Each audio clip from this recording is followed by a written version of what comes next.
Okay then, so let's get the inside scoop on the conference. I'm absolutely delighted now to be joined by Bob Blancato, who is the co-chair of the event and an ASA board member. Bob, welcome. It's been a great conference, hasn't it?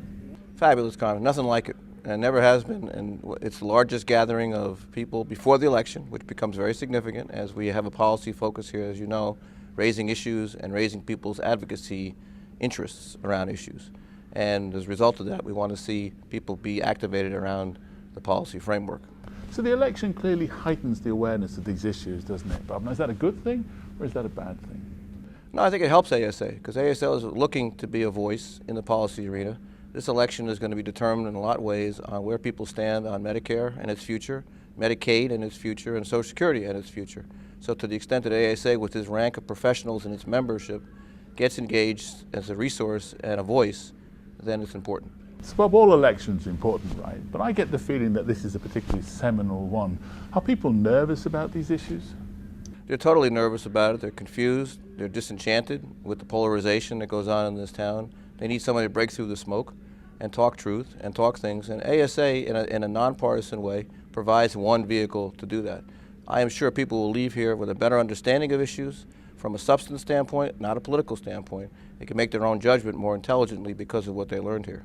So, but one of the great things about this conference, right, is the breadth of content, isn't there? There's something here for absolutely everybody.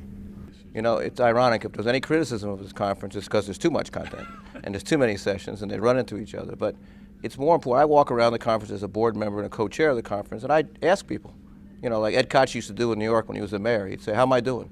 You know, I ask the same question, and I hear very good things. I like to hear people tell me they're exhausted.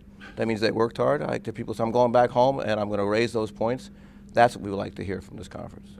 Final question, Bob. So when you're wrapping up here and you're looking ahead to next year, what do you think has really worked this year? I think two things have worked really well. One is, I think, there's been this greater focus on raising the issue of advocacy and teaching people the substance of the issue and the policy side of things and the politics side of things. People have to be engaged if they're going to make a difference. Advocacy is a contact sport. It is not something you do on occasion. So you come here, this is an energizing opportunity months before the election. We know people will go home with what they learned here and become better advocates at home. And secondly, I think we are, again, opening up the door on new topics in the field of aging that nobody else is covering in sessions. I tell people, you want to get a roadmap of aging today, read the conference book at the end, the list of sessions, the tracks. And I guarantee you each year we break new ground in a whole bunch of areas. Bob, thank you very much for that. Everybody who's walking around the place is telling us what a great event this is. Congratulations to you and your team, and thank you for joining us today. It's my pleasure, Stephen. Nice to meet you.